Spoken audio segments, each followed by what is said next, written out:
Ah, mas... Né? Quem perguntou, pastor? Os fifi de plantão? Eu tenho minhas fotos.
Bom dia.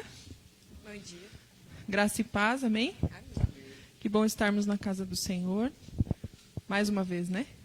Vamos em pé adorarmos o seu nome. Essa música fala: quão amáveis são os seus tabernáculos, Senhor dos exércitos. A minha alma suspira e desfalece pelos teus atos. O salmista diz que é mais prazeroso para ele estar na casa do Senhor do que em qualquer outro lugar. Que esse também seja o nosso anseio, amém?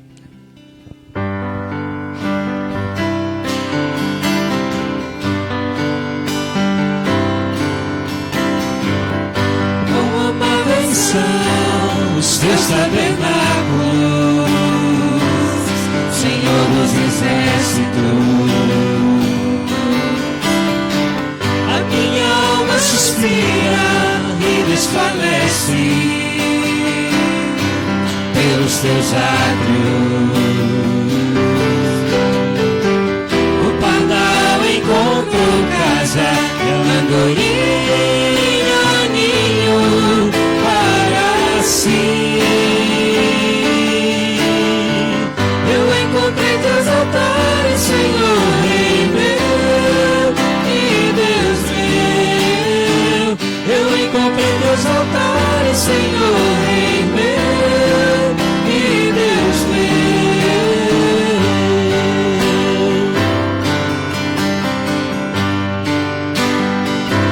Bem-aventurados. Bem-aventurados aqueles que habitam em tua casa, pois um só dia, Senhor, nos teus átrios vale mais que mil. O pardal encontrou casa, a andorinha ninho para si. Eu encontrei teus altares, Senhor, Rei meu e Deus meu.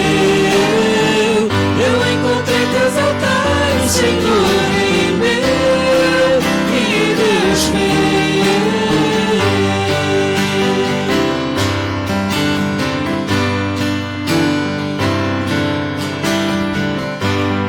Pois o Senhor é sol e escudo, da graça e glória.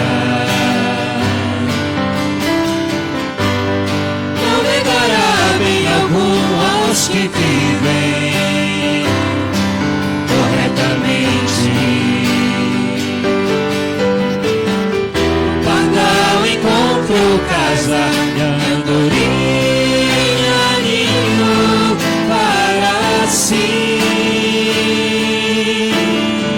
Eu encontrei teus altares, Senhor, Rei meu e Deus meu.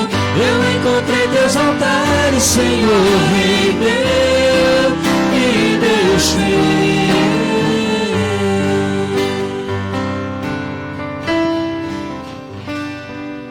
Amém. Mais perto quero estar.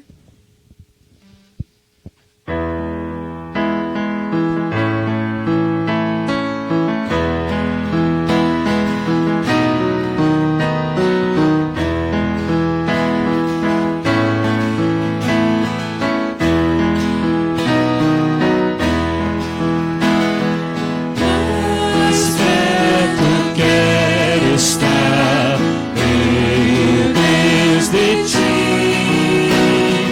Ainda que seja dor que me una a ti, sempre hei de suplicar. Mais perto quero estar, mais perto quero estar, meu Deus, de ti. Mesmo vagando aqui na solidão, de noite a descansar, dormindo ao chão.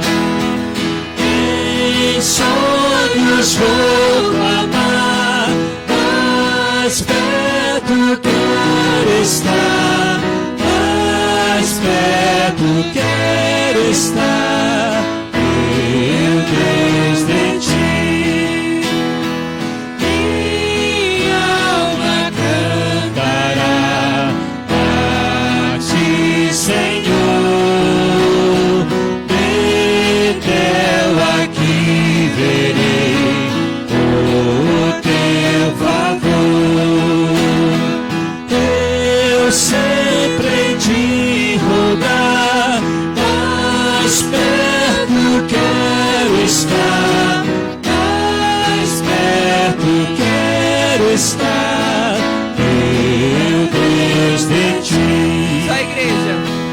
E quando a morte chamar, nos céus com o Senhor irei morar. Então me alegrarei perto de ti, meu Rei, perto de ti, meu Rei, meu Deus de ti. Essa é a certeza do crente, amém? Vamos orar? Obrigado, Pai eterno, porque no Senhor temos a confiança e a certeza que a nossa vida eterna já está preparada com o Senhor. E o nosso anseio é estar cada vez mais perto do Senhor. Temos vivido dias de lutas e incertezas, mas a nossa fé no Senhor não pode ser abalada. E o Senhor é fiel às suas promessas e pelo fato de o Senhor existir. E é ao Senhor que queremos glorificar nesse domingo, mais um dia do Senhor. Que a Tua palavra, Deus, possa estar bem clara para que possamos entendê-la e guardá-la em nossos corações. É assim que oramos em nome de Jesus. Amém. Amém? Podem sentar. As classes podem sair.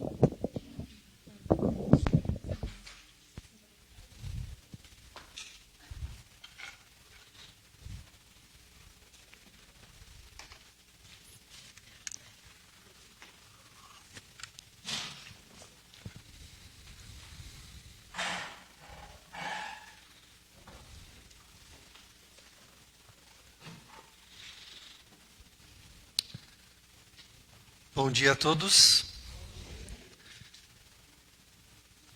Esse é o dia do Senhor, como nós temos aprendido, né? Que esse é o dia que eu decido, né, dar ao meu Senhor, para que tudo que eu fizer glorifique o nome dele, né? Todos os dias devem ser dias do Senhor, mas o domingo em especial é esse dia em que a gente vem à casa do Senhor, guarda um tempo para isso, né? E a gente vai então aprendendo mais sobre a palavra de Deus. Eu quero convidar você então a abrir lá no livro do Evangelho de Mateus, capítulo 24.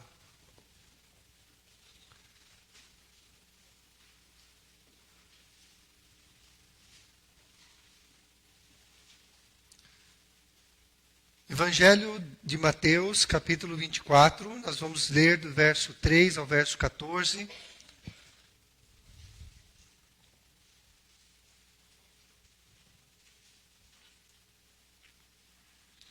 Amém? Todos acharam?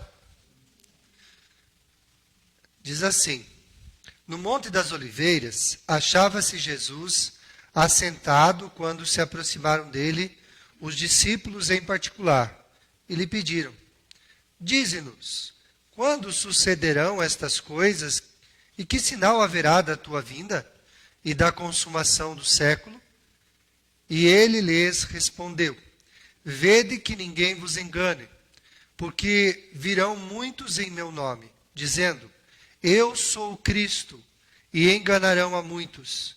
E certamente ouvireis falar de guerras e rumores de guerras. Vede, não vos assusteis, porque é necessário assim acontecer. Mas ainda não é o fim. Porquanto se levantará nação contra nação, reino contra reino, e haverá fomes e terremotos em vários lugares. Porém, tudo isto é o princípio das dores. Então sereis atribulados e vos matarão. Sereis odiados de todas as nações por causa do meu nome. Neste tempo, muitos hão de se escandalizar, trair e odiar uns aos outros. Levantar-se-ão muitos falsos profetas e enganarão a muitos. E por se multiplicar a iniquidade, o amor se esfriará de quase todos. Aquele, porém, que perseverar até o fim, esse será salvo. e será pregado este evangelho do reino por todo o mundo, para testemunho a todas as nações. Então virá o fim. Amém. Nós vamos começar nesta manhã de domingo, então, uma série de mensagens a respeito do Apocalipse. E quando nós olhamos para as Escrituras, a gente sempre que pensa no Apocalipse, a gente pensa no fim, as coisas referentes ao fim, né? Nós temos no Velho Testamento aquilo que a gente chama o livro do Apocalipse do Velho Testamento, que é o Daniel. Nós temos no Evangelho um capítulo inteiro se referindo também a isso, capítulo 24 de Mateus. E nós temos o livro do Apocalipse, que daí então vai falar a respeito também deste fim, de todas as coisas que hão de acontecer. Uma das palavras-chave para a gente aprender desde já é que o Apocalipse, ele não é uma tragédia, mas é uma bela história contada. E às vezes a gente não percebe isso, até porque a gente tem algumas dificuldades com esse livro. E hoje nós vamos fazer então uma introdução, vamos falar um pouquinho, ainda não vamos entrar propriamente dito no livro, mas fazer uma introdução deste livro. E então, à medida que a gente vai caminhando e vendo capítulo por capítulo, então a gente vai falando a respeito do que pode ser todos aqueles símbolos, todas aquelas palavras que são ditas neste livro, que às vezes é tão temeroso. Mas muito bem, então vamos fazer uma introdução. O livro do Apocalipse é um livro notável. Alguém pode dizer assim que ele é um dos livros mais procurados, né, para ser lido, mas logo que as pessoas dão de cara com algumas coisas diferentes, né, que você não compreende, ele é abandonado. Então ele é um livro notável, um livro que se chama a atenção. Até tem uma novela, né, da Record, né, que se chama Apocalipse. E eles então fazem todo um enredo junto com a novela. Eles enchem um monte de lacuna e também tem interpretações diferentes. É bem verdade que nós, talvez já na próxima semana, a gente ainda vai falar sobre as diferentes interpretações do livro do Apocalipse, né?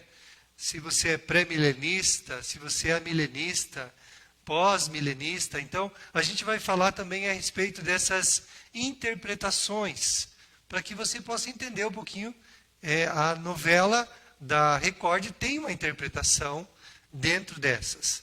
E aí você vai vendo um monte de coisas que estão juntas lá, alguns romances, algumas coisas, e os mais desavisados, eles ficam pensando, mas se está isso na Bíblia? É claro que não.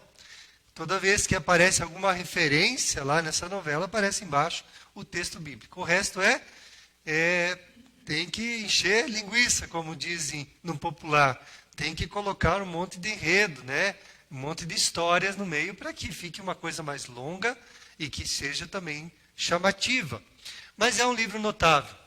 É um livro que para alguns está cheio de mistérios. Aliás, eu acho que não é para alguns, né? É para todos. Todos nós vemos o livro do Apocalipse como cheio de mistérios. O que é? Né? Alguém já perguntou uma vez para um pastor que não estava tão bem naquele dia.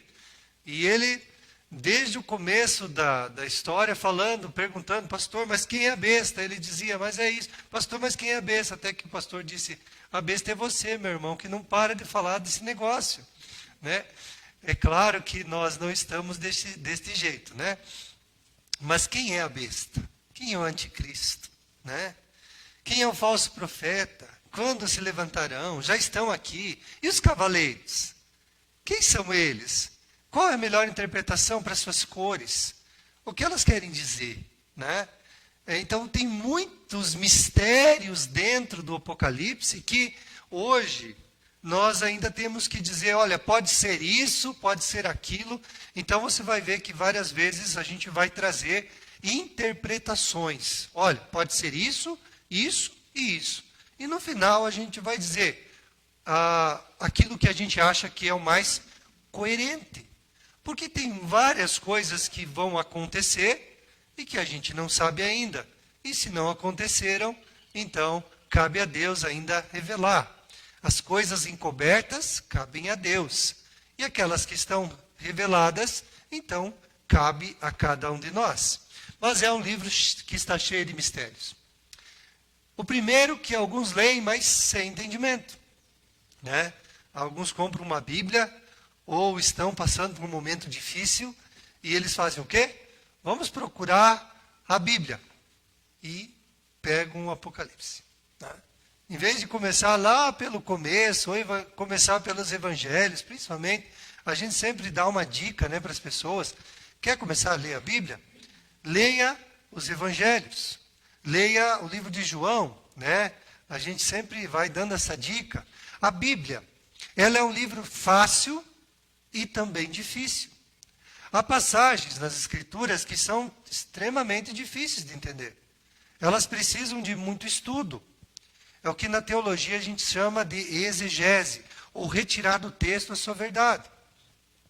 Mas a grande parte da Bíblia são passagens fáceis de entender. Eu só preciso estar localizado. E às vezes a gente faz aquelas perguntas. Onde foi escrito? Por quem foi escrito? Quando foi escrito? Né? O que quer dizer esta passagem lá no tempo que foi escrito? E qual é a interpretação para todos os tempos? Para mim e para você hoje. Então a palavra de Deus, ela tem essas coisas. Então muitos vão para a Bíblia, diz, vou ler a Bíblia, mas começam pelo Apocalipse e dão uma esmorecida.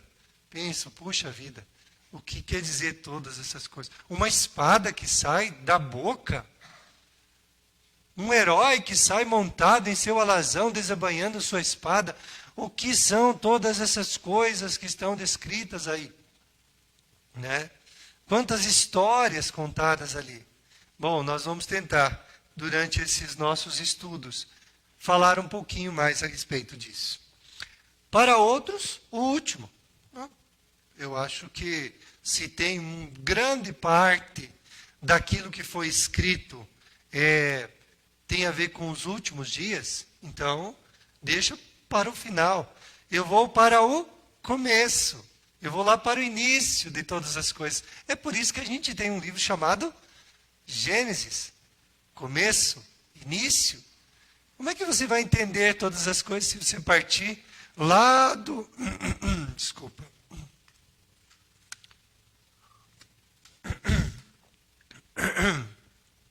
Como é que você vai partir, né, para um entendimento tão complicado se você começa já do final? Não, a gente começa do começo. Né? Quando você sabe muito bem quem fez aí o ensino público, quando você vai para a faculdade, principalmente na área de exatas, né, onde se precisa muito da matemática, e aí você começa a olhar todas aquelas matérias dentro da própria matemática, você diz, mas eu nunca vi esse negócio. E alguém então diz, vamos começar pelo começo, pela base. E às vezes o que nós não tivemos foi a base. Né? A gente não aprendeu lá no início. Então a gente precisa começar do início. Essa que é a grande questão. Afinal de contas, como entender o livro do Apocalipse? Como que a gente pode entender esse livro? Bom, como eu falei para vocês, existem diferentes tipos de interpretação. Para alguns, né, o Apocalipse, ele já está, ou a interpretação que a gente chama de amilenismo, ela já está em voga desde o momento que Jesus vem a esse mundo, onde o Espírito Santo desce sobre a igreja, capacita-os, dando poder para testemunhar. Então, ali se inaugurou os últimos dias, conforme a profecia de Joel. E nos últimos dias acontecerá, né, que descerá sobre o povo o Espírito de Deus, né? Os velhos profetizarão, os jovens terão sonhos e visões. Então a Bíblia vai falando que a inauguração dos últimos dias já começou quando Jesus veio ao mundo, fez a sua obra, né, e falou do reino, e aí foi morto, crucificado, subiu ao céu, o Espírito Santo desceu. Então a profecia de Joel se cumpre desta forma.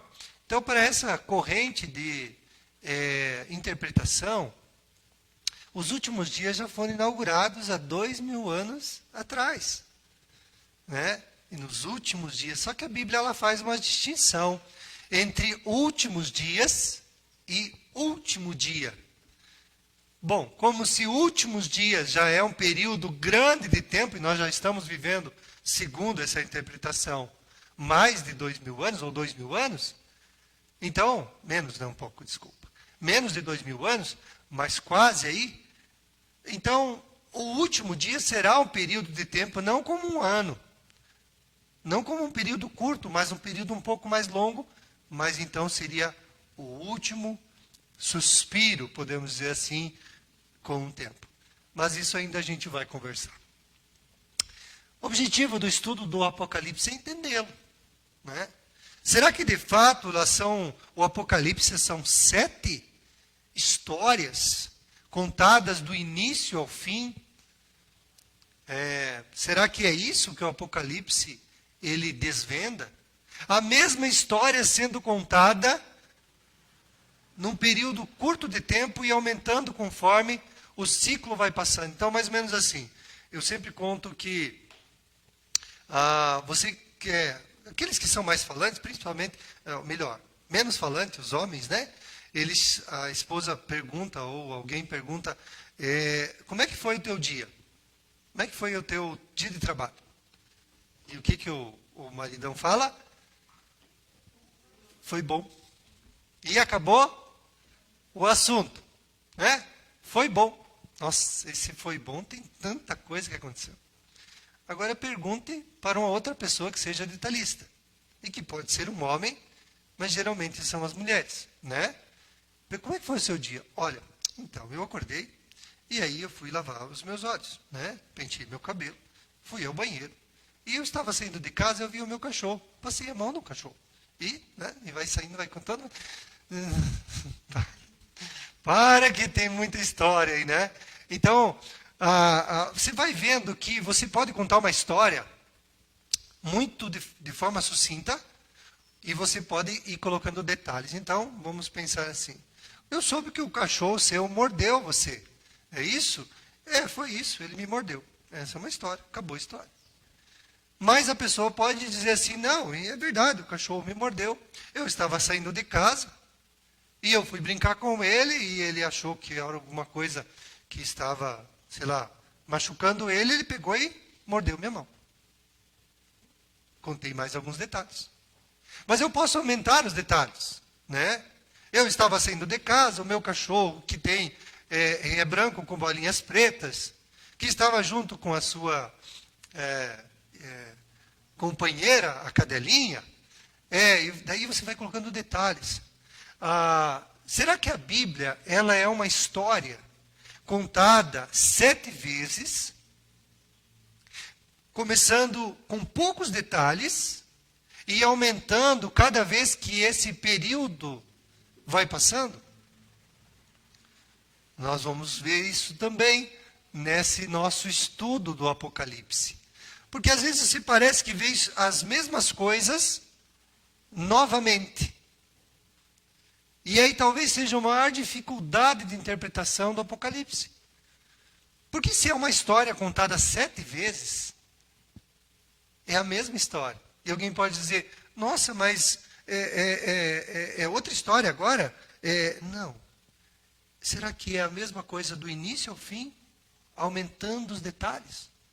Nós também vamos conversar sobre isso. Então a gente precisa entender o livro do Apocalipse. Ele tem um entendimento. Deus não nos daria o livro do Apocalipse, fechando esse cânon das Escrituras, para que a gente dissesse assim, não, isso aqui não tem nada a ver, ninguém leia, ele está dentro da Bíblia, mas fique longe dele. Ah, não vá ler o Apocalipse, que só tem tragédia. Só fala das coisas do fim. Né? E se é fim, nós não queremos saber. Então, a gente precisa entender. O objetivo do livro, do estudo do livro do Apocalipse é nos aproximar deste livro. É poder ter mais entendimento. Poder ver que nele existem histórias belíssimas de que o nosso Deus vencerá todo o mal. De que por mais que as coisas fiquem difíceis lá no final, o Senhor estará conosco todos os dias. Ele já prometeu isso. Vamos nos aproximar deste livro belíssimo, exponencial, como dizia o Jeremias, né, Pereira, né? Um livro exponencial. Então, nos aproximemos dele, vamos ler ele. E o desafio para nós, eu queria lançar esse desafio para você, é que você lesse o livro do Apocalipse. Eu estava vendo lá no aplicativo, né? No aplicativo, no YouTube. Você, para ouvir o livro do Apocalipse, se eu não me engano, posso estar errado, mas se eu não me engano, eram 2 horas e 22 minutos. Você ouviria todo o livro do Apocalipse, né? Com aquela bela voz do Cid Moreira, não é? Você poderia ouvir toda a história em 2 horas. Quer dizer que você, numa sentada, você pode ler todo o Apocalipse. E ainda que o Cid Moreira tem uma introdução, depois tem um finalzinho, né? Tem umas firulas lá no meio e tal. Você pode ler, mas com 2 horas, tranquilamente, você lê todo o livro do Apocalipse. Então, eu lanço um desafio para vocês. Vamos ler o livro do Apocalipse. E vamos começando a perceber algumas coisas. Vamos nos aproximar dele. Esse é o necessário. Mostrar que Cristo reinou, reina e reinará para sempre. A ideia principal, e a gente vai ver depois quando se fala sobre o destino deste livro, né, para quem ele foi escrito, a ideia era de passar para aqueles crentes que estavam sendo perseguidos, que o nosso Deus reina, que ele nunca abandonou seu povo, que ele reinou lá no passado, que ele estava presente com o povo no passado, mas que o presente pertence ao Senhor. E muito mais o futuro. Então a ideia do Apocalipse é trazer uma mensagem de esperança. O nosso Deus reina. Ele dará paga a toda injustiça. Você pode ficar tranquilo que o mal não vai prosperar. Apesar das dificuldades que o povo de Deus enfrentará nos últimos dias. Né? Ainda assim, o Senhor não os abandonará. E todos eles serão vingados de tudo aquilo que fizerem contra o povo de Deus. Então hoje você olha para algumas coisas, né, que o Brasil, que afloraram nos últimos anos, principalmente essa perseguição àqueles que são crentes, são filhos de Deus. Né? Antigamente não se falava a respeito do povo da Bíblia, mas agora se fala. Esse povo inconveniente, esse povo tapado, esse povo que está no passado, esse povo que leva a Bíblia ao rodapé. Então, as Escrituras, elas nos dizem que nos últimos dias a perseguição vai ser maior. Então, hoje você vê claramente mostrando as unhas, né? Não que eles não estavam por aí, não que o inimigo não estava agindo, mas agora está de forma mais clara. Antes era mais velado, agora não, agora é dito lá para os seus filhos na faculdade, na universidade, com esses professores socialistas, né? Marxistas, de que Deus não existe. E que religião não pode ser ensinado em lugar nenhum. Mas existe maior religião do que o marxismo? Da qual ensinam sem parar nas nossas escolas? Mas isso pode, né? Mas falar de cristianismo não pode falar. Então, assim, essa perseguição que ela está de forma cada vez mais clara e não mais velada, aonde você, cristão, será perseguido aonde você estiver, lá no seu trabalho, lá com pessoas que pensam diferente de você e vão fazer de tudo para que você seja neutralizado. O teu pensamento não seja levado, né? Queixam-se tanto, né, dos nossos pastores que são ministros, né? Nós temos 2 pastores ministros e temos ainda mais uma pastora, né? Não presbiteriana, é claro, porque nós não temos pastoras na igreja, mas tem 3 pastores e pastoras, né, no ministério deste governo. Mas estão em cima. Se falar qualquer coisa, né? Eu vi uma entrevista da Damares que perguntavam para ela: mas você, sendo pastora, agora nesse ministério que você está, você vai levar a tua fé, as tuas coisas, e vai misturar tudo. Ela: veja um decreto que eu fiz. Pode procurar em um decreto que eu fiz, se tem alguma coisa lá ligado à minha religião. Agora, não espere que eu negue minha fé, porque minha fé vai comigo aonde eu estou. Não, então eles estão preparados, porque se você falar alguma coisa, né? Mas você pode ser todas as outras religiões, mas se você for cristão, então não tem problema. Então essa perseguição, ela é clara. Ela não é mais velada, né? Os colunistas do estado de São Paulo, do jornal, né? Estado de São Paulo, não, como é que é? Folha de São Paulo. Eles são claros, eles já colocaram bem claro, este povo da Bíblia. Eles já estão de forma pejorativa dizendo que, e você já viu entrevista de pessoas que dizem: tem que acabar a família. A família é um problema, né? Então, nos nossos colégios eles dizem bem claramente: para que serve a família? Acumular riqueza. É por isso que pai e mãe estão juntos. Isso é capitalismo. Precisamos destruir essa família. Então, isso é claro, e a gente precisa estar bem antenados para ver tudo o que está acontecendo. O nosso Cristo reina, gente. Ele tem visto tudo isso. As coisas que estão acontecendo não estão sendo, né, os olhos do Senhor não estão sendo levados para o outro lado. Ele vê tudo isso, ele sabe o que está acontecendo. Não espere que essas coisas não serão julgadas. Todas serão julgadas, porque ele reina, reinou, reina e reinará para sempre. Esse é o objetivo do livro. Mas também nos encorajar diante do sofrimento, né? Bom, toda vez que o cristão sofre, ele deve lembrar que esse sofrimento é passageiro. Tem a ver com este mundo apenas. Jesus deixou isso bem claro. No mundo vocês vão passar por aflições. Mas tem bom ânimo. Eu já venci esse mundo. As coisas estão correndo do jeito que nós traçamos. Todo mal será extirpado. Mas existe um tempo para todas as coisas.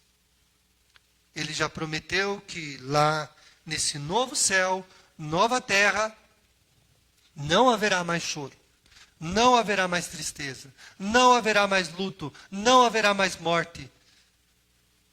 Isso vai ser retirado. Então, você e eu precisamos aprender a respeito disso.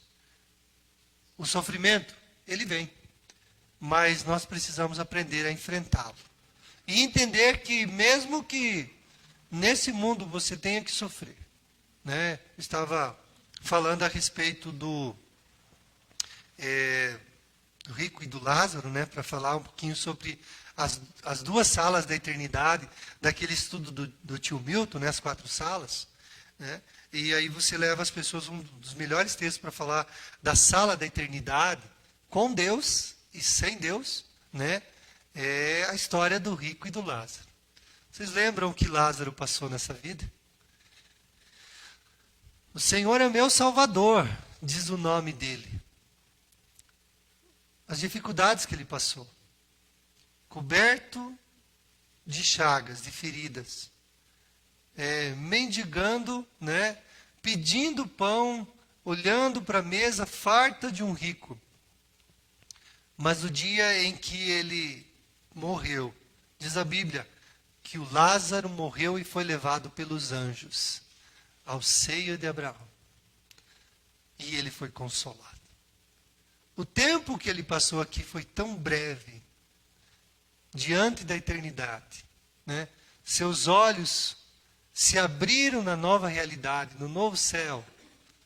Novo céu e nova terra ainda é no futuro, ainda, né? Se abriram nesse estado intermediário que é o céu. E ele já foi consolado imediatamente do seu sofrimento. Graças a Deus, Deus tem nos dado muitos dias felizes, não é? Eu conheço pessoas que têm sofrido com doenças na família há muito tempo. É filho, é pai, é marido, é filhos sofrendo. Mas eles têm uma certeza de que o Senhor reina e tem suprido toda a necessidade. E um dia esse sofrimento vai acabar. Essa é a grande certeza. E por isso a gente se aproxima do livro do Apocalipse. Que todos os inimigos de Deus vão perecer. Eles vão perecer. O diabo não vai ganhar essa. E às vezes a gente fica pensando, né? O diabo conhece as Escrituras? Melhor do que você? Melhor do que eu, claro. Ele tem muito tempo conhecendo as Escrituras. Ele citou as Escrituras para Jesus. E Jesus, se jogue aqui do pináculo do templo. A Bíblia diz que os teus anjos darão ordens ao teu respeito para que te guardem. E nenhum mal vai acontecer com você. Ele cita a Bíblia para o próprio Jesus. Né? Então ele conhece as Escrituras. Ele sabe tintim por tintim. Agora eu pergunto para você. Porque ele conhece as Escrituras, ele mudou de pensamento? Ele se converteu dos seus maus caminhos? Conhecer a Bíblia pode ser usado inclusive para o mal. Não é o conhecer a Bíblia que muda uma pessoa, um coração. É praticar a Bíblia. É colocar em prática na vida. Isso sim faz toda a diferença. Mas o diabo, sabendo de tudo que vai acontecer com ele, ele desiste do seu propósito? Não, quem sabe eu consigo reverter essa história. Quem sabe eu consiga mudar esse negócio. E eu vou lutar até o fim. Ele não pensa em desistir. Ele não pensa. Ele odeia a Deus. Ele odeia o ser humano, criação de Deus. E ele vai lutar até o fim para levar o máximo possível de pessoas para o caminho largo, tão fácil, e que conduz ao abismo. Então, mas ele vai perecer. Querendo ele ou não, vai perecer. Ele vai ser jogado no lago de fogo e enxofre, diz a Bíblia. O inferno definitivo. Ele vai ter que ir para lá. Então, esse é o objetivo, então, do estudo do livro do Apocalipse. Entendê-lo, nos aproximar dele, mostrar que Cristo reinou, reina e reinará para sempre, nos encorajar diante do sofrimento e que todos os inimigos de Deus perecerão. Vamos falar agora a respeito de 10 características deste livro. E a primeira delas tem a ver com que ele é um livro centrado na pessoa de Cristo. Aliás, você já sabe muito bem que toda a Bíblia ela está centrada numa obra da salvação. Para explicar a obra da salvação,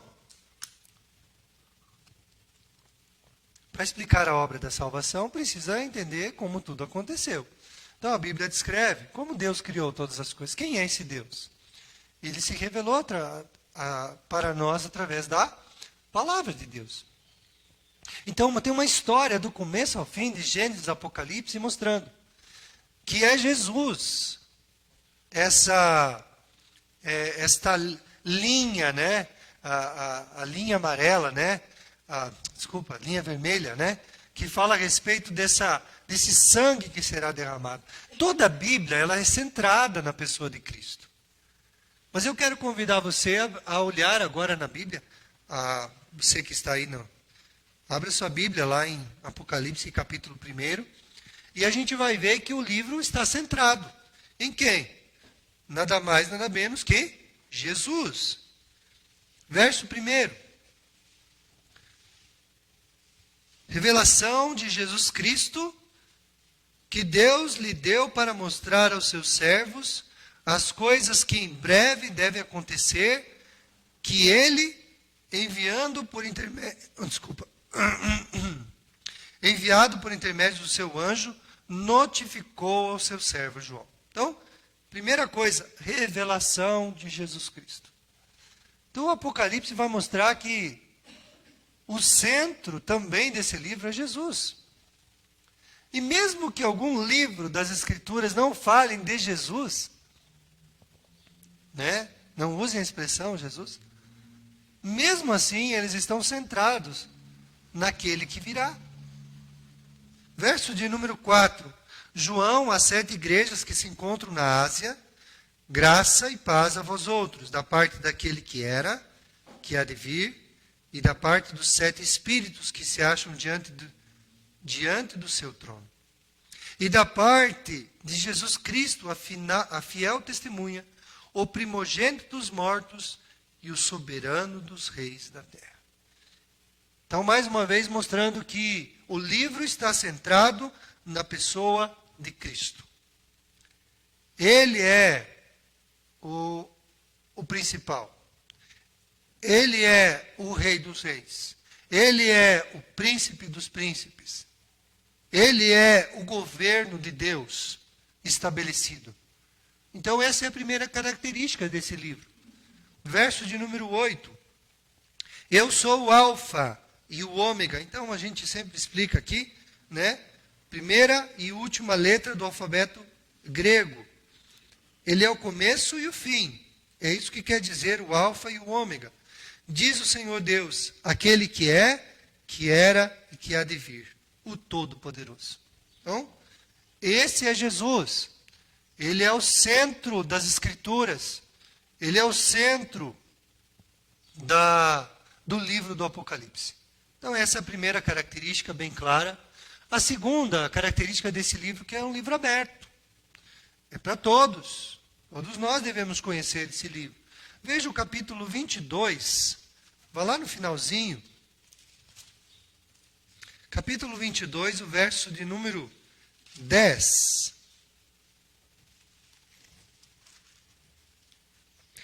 Disse-me ainda, não celes as palavras da profecia desse livro, porque o tempo está próximo.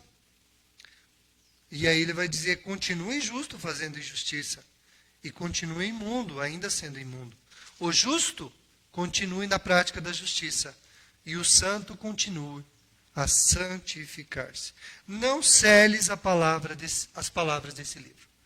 É um livro aberto. É um livro para mim e para você. É para que nós venhamos a conhecer este plano de Deus para a humanidade. E como ele fechará, né? Daí um dia, esse livro. Por enquanto, é um livro aberto. Muito bem. Capítulo 1, verso 3 ainda. Bem-aventurados aqueles que leem e aqueles que ouvem as palavras da profecia. E guardam as coisas nelas escritas, pois o tempo está próximo. Esse é um dos grandes motivos para a gente ler o Apocalipse e as Escrituras. Porque é nesse livro que nós vamos entender algo muito especial, que você e eu somos bem-aventurados, mais do que felizes, quando nós lemos a palavra de Deus. Bem-aventurado. No livro do Apocalipse, nós vamos ver 7 bem-aventuranças. Né? É outra coisa que a gente vai ver muito no livro do Apocalipse.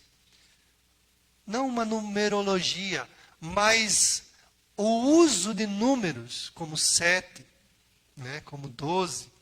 E você vai ver nas Escrituras várias vezes esses números, né? O 666, o número de homem.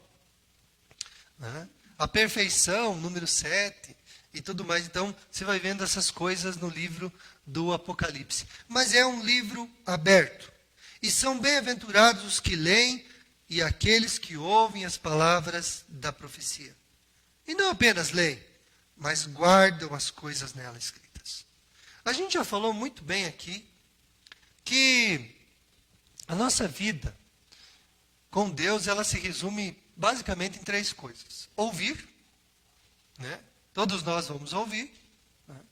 E aqueles que são surdos, eles não vão ouvir, porque são surdos, mas eles podem, né, se comunicar, né, lendo a Bíblia, e é outra forma. Mas a gente vai ouvir, quer dizer, vai entrar na nossa mente, mas essas palavras devem ser guardadas. Não adianta apenas ler a Escritura. Por que a Bíblia não faz efeito em muitos corações? Porque eles apenas leem a Bíblia. Eles apenas citam as Escrituras. A Bíblia, quando ela não é guardada no melhor depósito, que é o coração, ela se torna infrutífera. Você já deve ter visto pessoas que têm uma fé intelectual. Conhece tudo da Bíblia. Mas a Bíblia não faz diferença nenhuma na sua vida. Porque o centro de todas as intenções, emoções e atitudes não é a nossa mente, é o nosso coração. É daqui que procedem todas as coisas. E se o nosso coração é transformado, então a nossa vida é transformada. Então ela tem que entrar, ela tem que descer, ser guardada num depósito, mas depois ela deve influenciar uma outra coisa. Ela tem que vir para a boca e para testemunhar. Então esse é basicamente o que Deus quer de nós. Ouvir, crer, receber, guardar, testemunhar. Né? Com a boca, principalmente, mas também com aquilo que a gente faz. Então é isso que Deus está propondo para mim e para você. Agora, muitas pessoas conhecem a Bíblia e apenas está aqui, ó. Guardaram alguns versículos, usaram a Bíblia como caixinha de promessa, fizeram algum jeito assim, mas é um livro aberto. A Bíblia é um livro para mim e para você. Ouvir e guardar as coisas que estão escritas. Uma outra característica desse livro é que é um livro cheio de símbolos. Você já deve ter percebido isso. Cores, os cavaleiros, né? O amarelo, o branco, o preto, né? E se for, os gremistas vão dizer que tem cavaleiro azul, né? Mas tem cores. O que essas cores, elas descrevem? Será que as cores que hoje nós temos como, por exemplo, quando você se refere hoje a branco, muitas pessoas vão já dizendo é paz. Mas será que no tempo da Escritura, o branco representava paz? Por isso que a Bíblia, ela é antes interpretada pela própria Bíblia. O que na Bíblia quer dizer aquela cor, quando ela é exposta? Ou pelo menos no tempo em que foi escrito. É por isso que hoje nós não podemos passar por esse vale enorme de 2000 anos praticamente e dizer, olha, hoje a cor é isso. Quer ver uma coisa bem interessante? Quando hoje se fala na mídia, o arco-íris, o que se refere? Ao homossexualismo. Mas se você for para a Bíblia, o que o arco-íris se refere? Uma aliança que Deus fez com eu não destruirei. Então, a gente não pode passar essas lacunas de tempo, de interpretação. Se você for pensar no arco-íris, arco-íris veja, Deus estava falando a respeito do homossexualismo, né? Olha, é uma aliança e tal. Que interpretação é essa? Então nós temos que entender. O livro do Apocalipse é cheio de símbolos. É cheio de cores. Ou melhor, tem cores. Tem números. 766 e outros mais. Tem animais. Tem dragão. Né? Tem o que mais? Tem a besta. A besta é um animal? Pode ser que seja um animal também. né? Mas tem animais descritos também nas Escrituras. Então, cheio de olhos, diz, né, um texto lá do Apocalipse. Dentro, fora. Então, é cheio de símbolos, cores, números, animais e outras coisas mais. É um livro de profecia. O versículo, a gente não vai ler todos, porque a gente tem que encerrar e tem mais coisas para serem vistas. Mas veja o verso 3, diz, bem-aventurados aqueles que leem e aqueles que ouvem a palavra da profecia. E aí é uma coisa bem interessante da gente pensar. Profecia, essa palavra remete sempre a coisas que hão de acontecer? O que vocês acham? Quando a Bíblia fala de profecia, ela está falando a respeito só de coisas que hão de acontecer? Não.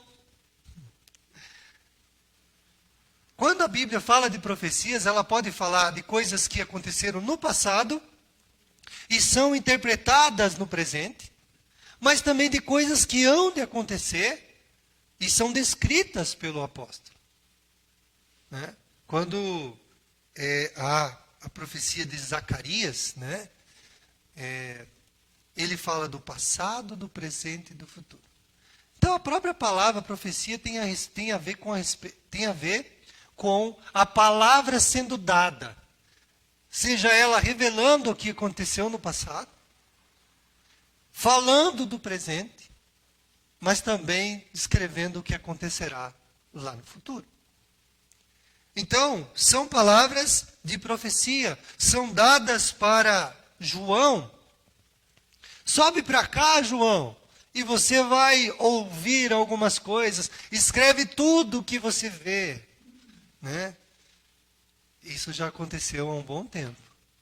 E essas palavras continuam aqui para nós, porque era esse o desejo do nosso Deus, poder entender. Então, esses outros textos, o capítulo 22, verso 7, o 10, o 18 e o 19 do 22, vão falar a respeito de profecia. Mas entenda, profecia não é esse negócio de vou para a igreja tal e lá vão receber uma profecia. Sempre alguma coisa que há de acontecer. Não é isso que a Bíblia descreve. Apesar do livro do Apocalipse falar muito sobre o fim, coisas desse livro já estão acontecendo há um bom tempo. Né? Então, temos que ficar também atentos a isso. É um livro com uma bênção completa. Aqui, eu não vou ler todos os textos também, né? Aqueles que leem, veja, bem-aventurados. Mas não estão todos os textos aqui, não coube, né, na hora que eu coloquei, mas estão descritas aqui as bem-aventuranças do livro do Apocalipse. As 7 bem-aventuranças. A primeira delas é bem-aventurados aqueles que leem e guardam as palavras, porque não vão ser pegos de surpresa. Como é que a gente conhece o que é verdadeiro? Quando a gente também entendeu o que é falso. E você sabe muito bem. Você vai ver uma coisa bem interessante, que o diabo sempre quer imitar Deus, né? Nós temos na Trindade o Pai, o Filho e o Espírito Santo. Mas o diabo também criou a sua trindade demoníaca. A besta, o falso profeta e o anticristo. Então ele tende sempre a mostrar muito parecido, se mostrar algo assim, sabe? Paz, uma falsa paz, trazer uma coisa boa, mas que por trás está uma grande tragédia. Esse é o espírito do mal. Ele não vai apresentar uma nota. Antigamente se falava assim, o diabo é como uma nota de 200, né? Não existe, né? Mas agora vai ter nota de 200. Né? Mas se ele fosse imitar, as pessoas vão imitar uma nota de 200. Não vão fazer de qualquer jeito. De um lado só e do outro lado não tem nada. Não, fazer o mais parecido possível. Para quê? Para enganar o maior número de pessoas. Né? Nós, algum tempo atrás, né, fomos fazer um depósito no banco e tinha uma nota de 100 falsa. Né? Alguém recebeu uma nota de 100 e trouxe junto com sua oferta, o seu dízimo. E o banco reteve, né? Porque era uma nota de 100 falsa, né? Muito parecida, né? Então, é assim que o diabo trabalha, com aquilo que é muito parecido. É uma visão, né, de que, olha, é uma religião, vai ser uma coisa boa, vai ter paz para todo mundo. É isso que ele vai trazer. Mas o livro do Apocalipse, dentro dessas características, traz uma bênção completa. Bem-aventurado é aquele que guarda, aquele que lê, e todas as bem-aventuranças descritas falam a respeito dessa bênção de Deus sobre aquele que teme o Senhor. É um livro de juízo e condenações. Você vai ver que por exemplo, o cordeiro é morto, né? Mas você vai também ver que existe a ira do cordeiro. Então, o mesmo cordeiro que é morto, e com o seu sangue ele pode expiar o pecado de muitos, este mesmo cordeiro ressurge, e ele tem agora uma ira sobre todo o mal. E ele vai fazer justiça. Então é um livro cheio de condenações. Condenações para o ímpio, condenações para o mal, para o diabo e seus anjos, né? Nós vamos falar daqui uns dias sobre as 7 igrejas. E uma das coisas que me chamou a atenção, quando eu já falei a respeito das 7 igrejas, foi que aquele que viver junto com o mundo vai ser julgado junto com o mundo. É por isso que eu e você precisamos sair da Babilônia, sair desse mundo mau, porque o mundo será julgado. É um livro de juízo e de condenações, e elas são bem claras. É um livro relevante. É dizer, cada um desses versículos você pode anotar. Vamos só para 2 Pedro, capítulo 3, verso 10.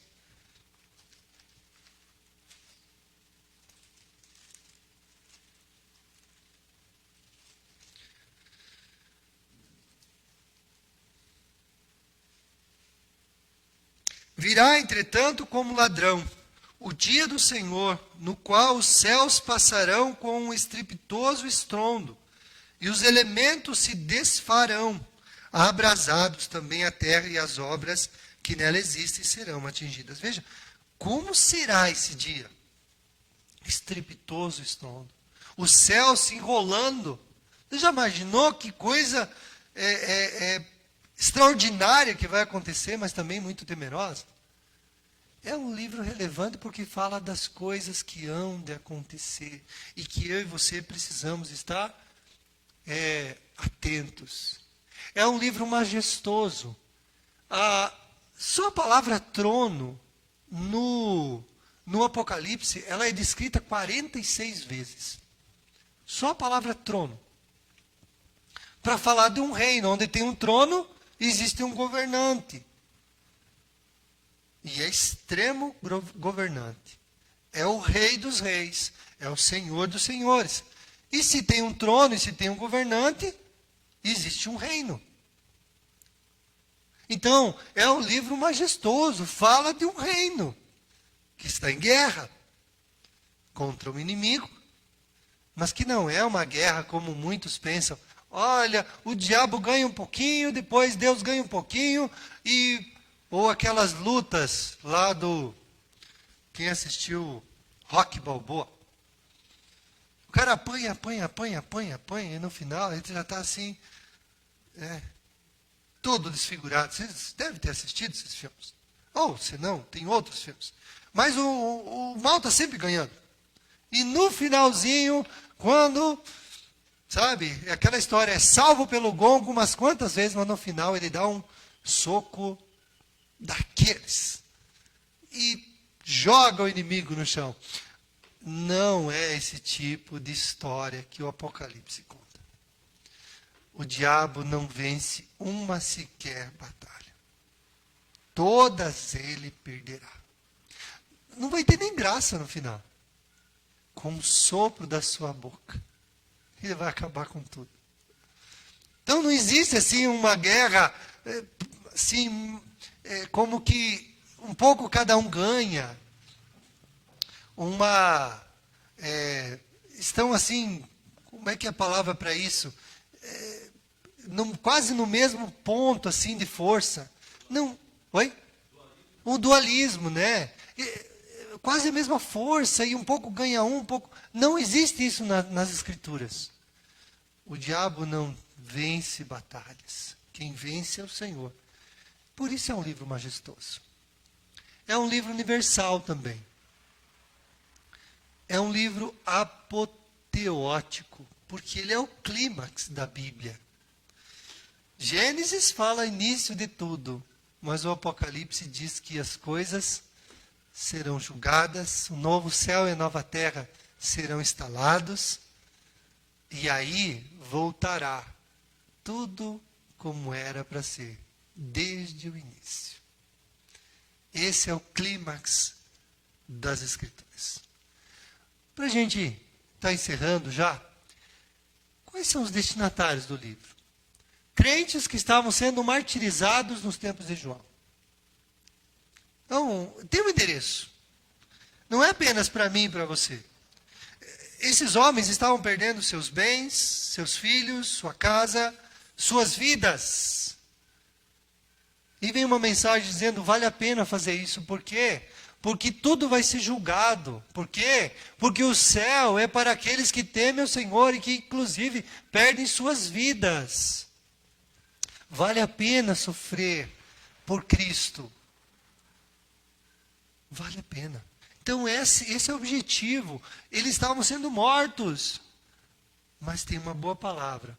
Mesmo que morra, você viverá. É isso que é dado.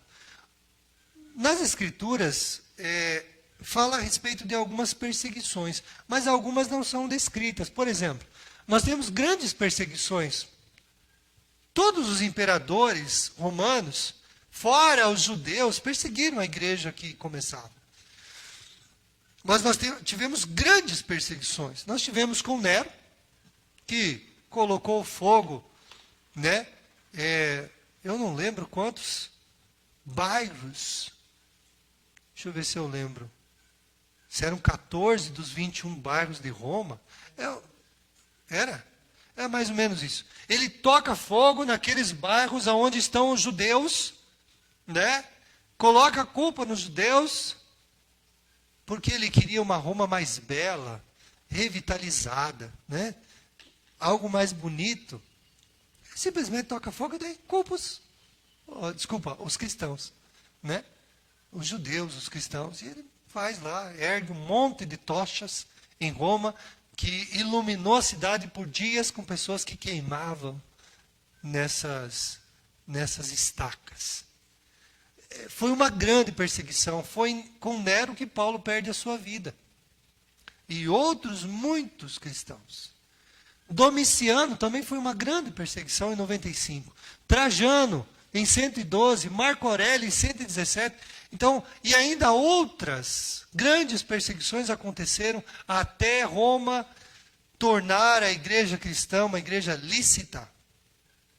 Isso só lá depois de 300. Grandes perseguições aconteceram. E esse livro se tornou um livro, quando as pessoas liam, elas se animavam. Elas diziam, vale a pena. Você sabe muito bem que em 300 e pouco, todo o Império Romano já havia mais de 40% de cristãos. Você sabe por que isso aconteceu? Porque muitos deram sua vida pelo Evangelho. E não foram poucos. Milhares. Quantos foram mortos nas arenas? Pelos animais. Famílias inteiras eram jogadas lá dentro. E soltavam os leões famintos. Ou os gladiadores. Eles não tinham chance nenhuma. Mas eles oravam. E diziam, Senhor, que o sangue que hoje vai ser derramado possa fazer com que sementes venham a germinar. O sangue dos mártires fez germinar muitas sementes nos corações das pessoas. Quanto mais eles tentavam acabar com cristianismo, mais ele crescia. Alguém disse assim, puxa, a China está passando, né, por uma grande perseguição religiosa. E alguém disse, coitado deles, coitado nada, aqueles que estão lá estão dizendo assim, a China está passando por um avivamento tremendo. Não fiquem pensando que nós estamos passando por... Vocês têm que orar por vocês, brasileiros, porque não tem perseguição e daí nós vivemos de qualquer jeito. A perseguição, ela faz uma limpeza. Ela purifica a igreja. Ela faz ela crescer e não ser diminuída. Tempos de paz são complicados para a igreja. Não apenas por aqueles que seriam perseguidos, né, entre a primeira e a segunda vinda de Cristo, mas por todos nós. Outro destinatário são as 7 igrejas. Ao anjo da igreja tal escreve. E nós vamos conversar também. Quem são esses anjos, né? São os pastores das igrejas? São anjos? Será que cada igreja tem um anjo? Né? Tudo isso a gente ainda vai conversar. O Apocalipse era e é para toda a igreja em todos os tempos. E é para mim e para você hoje. Então, eu queria encerrar essa manhã falando a respeito disso.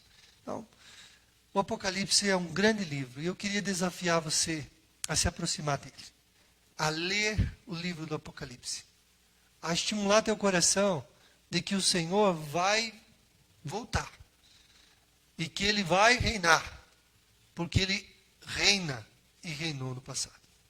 E que eu e você não precisamos ficar com medo das coisas que hão de vir.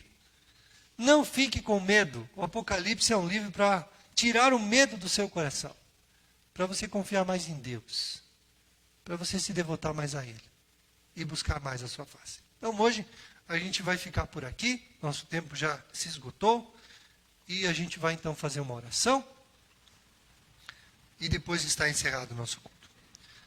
Muito obrigado, Senhor, por esta manhã, obrigado, Deus, pelo ensino da Tua Palavra.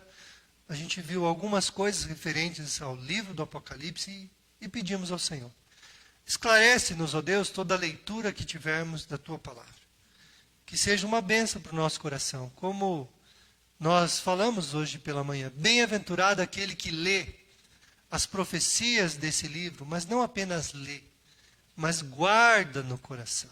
Senhor, nós queremos te pedir, ajuda-nos a guardar a melhor palavra que é a do Senhor, no melhor depósito que é o nosso coração, para o melhor propósito, testemunhar do Senhor para as pessoas, de que o nosso Jesus vive, e reina e reinará para sempre.